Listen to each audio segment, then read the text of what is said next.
Hello everyone and welcome to Nami Chef. Today we're going to make risotto Milanese, an absolute classic preparation of risotto in the style of the city of Milan. I highly recommend you try this dish at home. I know that risotto can be intimidating, but with the right ingredients and a lot of stirring, you can make an absolute classic restaurant quality risotto Milanese in your home kitchen. So let's go ahead and see what the ingredients look like. We are going to start out with our extra virgin olive oil, 2 large shallots. I'm using shallots instead of the traditional onion because I really love shallots. Arborio rice is the typical rice used in risotto. Saffron, a key ingredient because that's what gives the dish its amazing color. Chicken stock, dry white wine. Remember, don't use the good stuff. We just want the acidity. Lots of butter and lots of cheese. So that is the typical risotto Milanese, which is usually served as an accompaniment to a braised veal shank ossobuco. We're going to use this particular dish as our main, so I'm going to just add a couple more ingredients to it.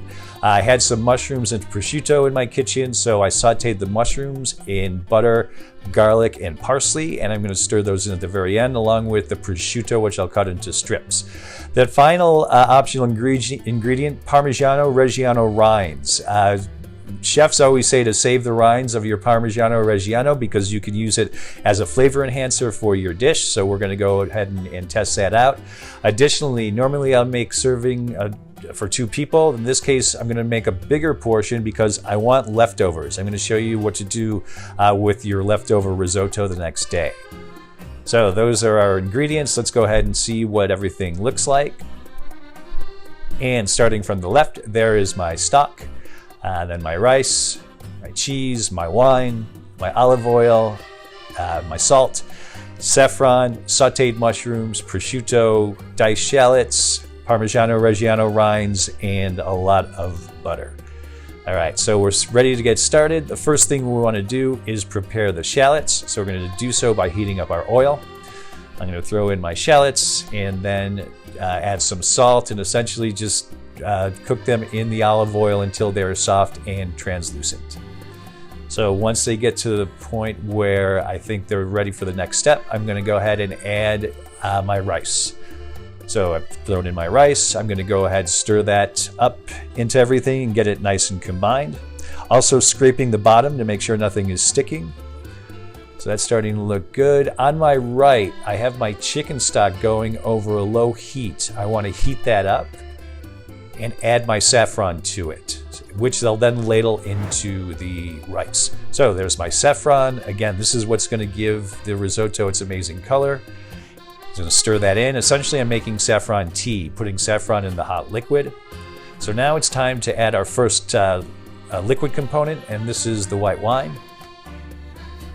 So we're going to add that wine, and I'm just going to, here's where I start stirring. What's happening in this process is as I stir, the rice is absorbing the liquid. I'm going to go ahead and start with my stock.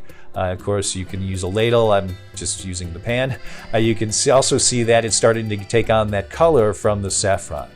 So I'm going to continue to stir. You can see how it thickens up a little bit. And as the rice absorbs the liquid, it'll be time for the next portion of stock. Now you can see it's really taking on that color. So I'm going to add the remaining part of my stock and just going to continue to stir that in. Along the way, you can continue to taste your dish. That's one thing about risotto is you can really have a lot of control over it by tasting it as it's prepared. So there's my butter, not only for flavor, but also to add a beautiful shine. There's the cheese. So once that cheese is stirred in, that's essentially risotto Milanese. That's the classic preparation. So you can see it's got that creaminess. The rice still has its texture. Those are the rinds I was talking about. I probably should have thrown those in earlier. I'm not sure. You can let me know. Here comes my sauteed mushrooms. And we're going to go ahead and finally add the prosciutto.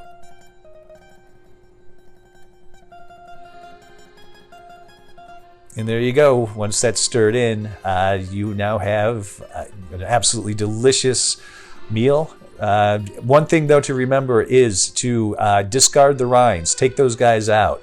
You don't want to serve one of your guests this dish with a rind. It's not a garnish. It's not a decoration. If someone does actually bite into one, it could be a trip to the dentist. And so there is my beautiful dish. And you can see the rice still has its shape.